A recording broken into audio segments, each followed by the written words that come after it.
La ciudad moderna nos aturde constantemente con su incesante bullicio.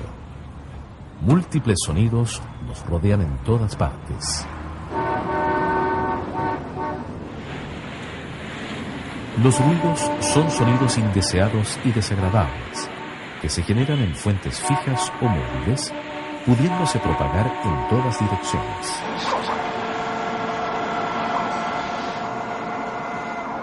Millones de personas en el mundo conviven con el ruido.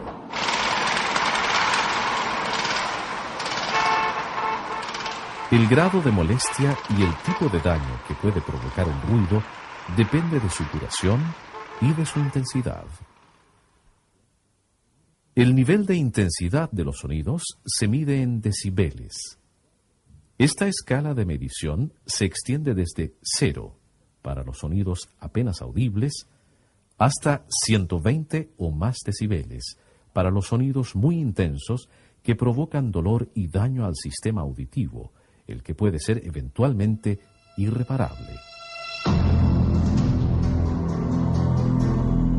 El instrumento que se utiliza para medir el nivel sonoro es el sonómetro. En su extremo superior, un micrófono capta la señal sonora. Sus circuitos interiores incluyen una etapa amplificadora y una unidad que procesa el sonido. La pantalla de cristal líquido exhibe el nivel sonoro. ¿Qué niveles típicos se miden en diferentes ambientes sonoros? Hojas agitadas por una brisa suave, 10 decibeles. Conversación normal a 1 metro de distancia, 60 decibeles.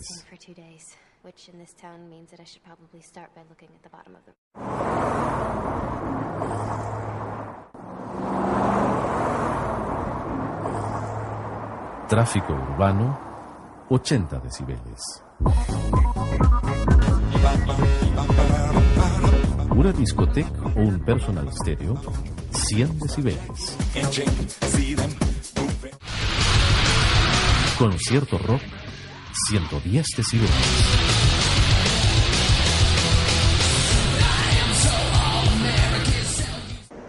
Despegue de un avión, 120 decibeles.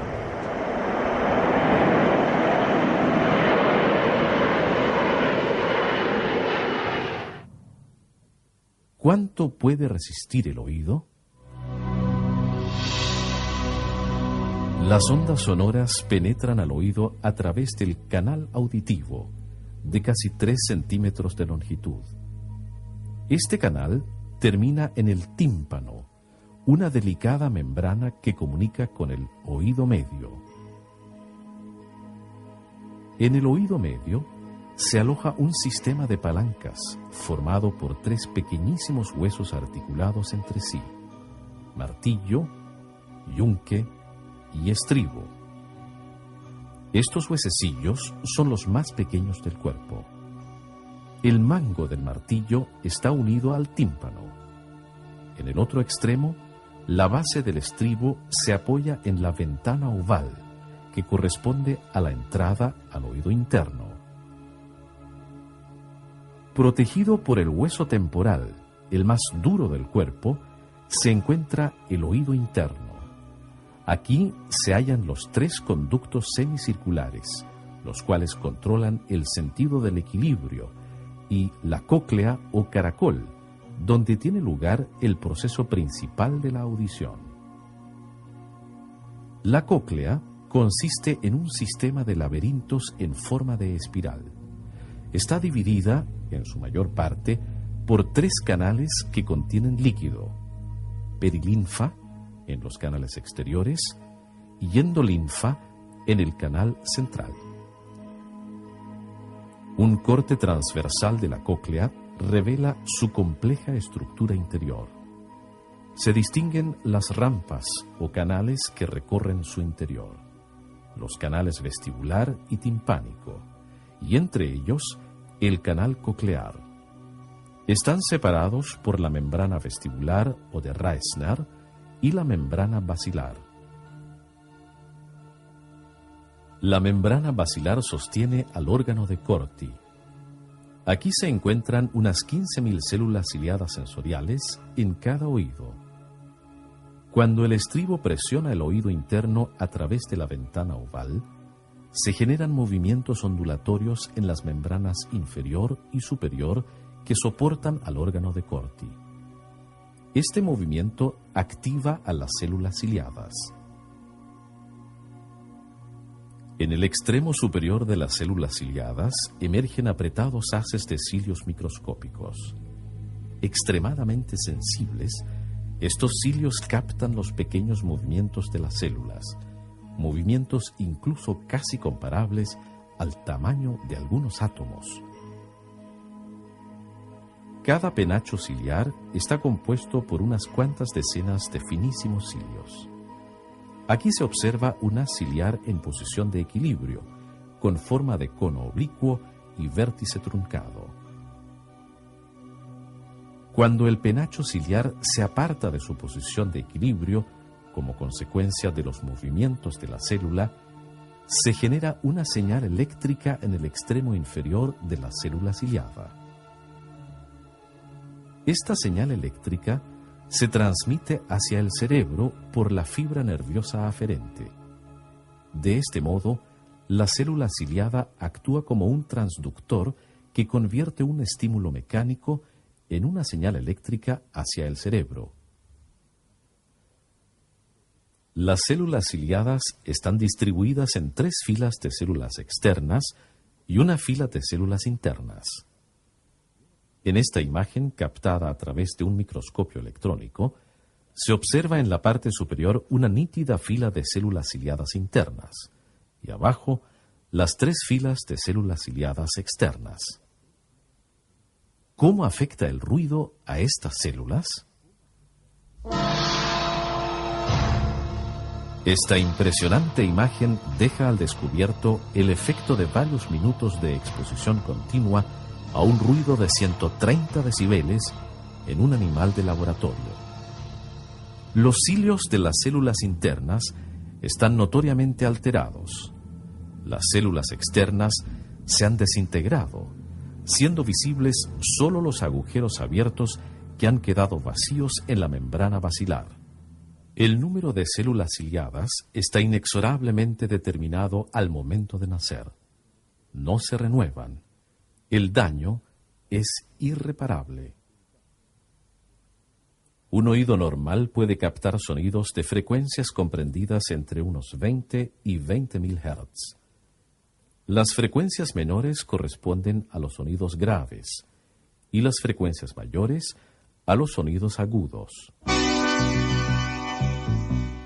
Las pérdidas auditivas se evalúan por medio de audiometrías. Se hace oír al paciente sonidos de distintas frecuencias. Se compara el nivel sonoro mínimo que puede captar la persona respecto a un oyente normal para cada frecuencia. Un audiograma registra la diferencia como una pérdida de audición en decibeles. La presbiacusia constituye la pérdida natural de la audición que afecta, sin excepción, a todas las personas.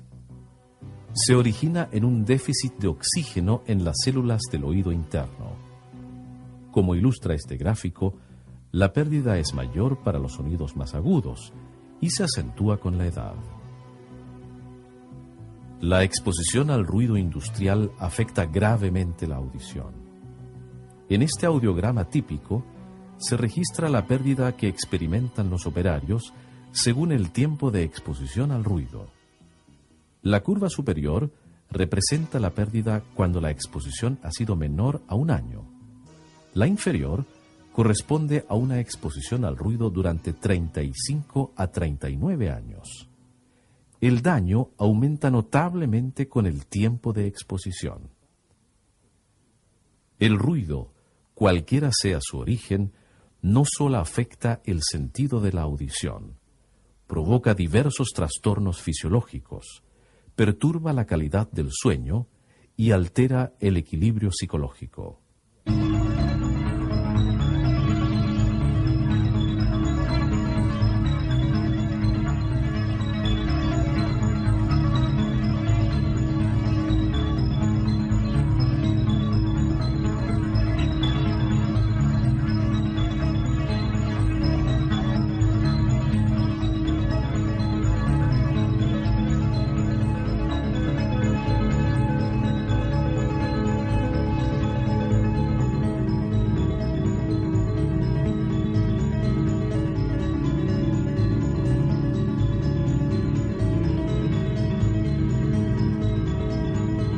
Las pérdidas auditivas también afectan a quienes se exponen regularmente a elevados niveles sonoros de música, en discotecas, conciertos o por el uso de personal stereos. Tales pérdidas auditivas ya han sido detectadas en porcentajes significativos de adolescentes y jóvenes en países europeos. No hay datos estadísticos para nuestro país aún.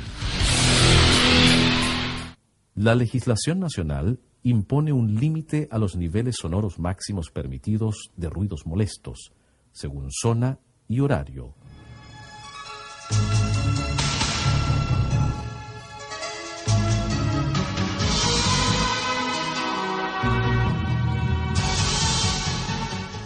También está reglamentado en nuestro país el tiempo máximo por jornada de trabajo al que puede estar expuesto un trabajador en ambientes laborales ruidosos.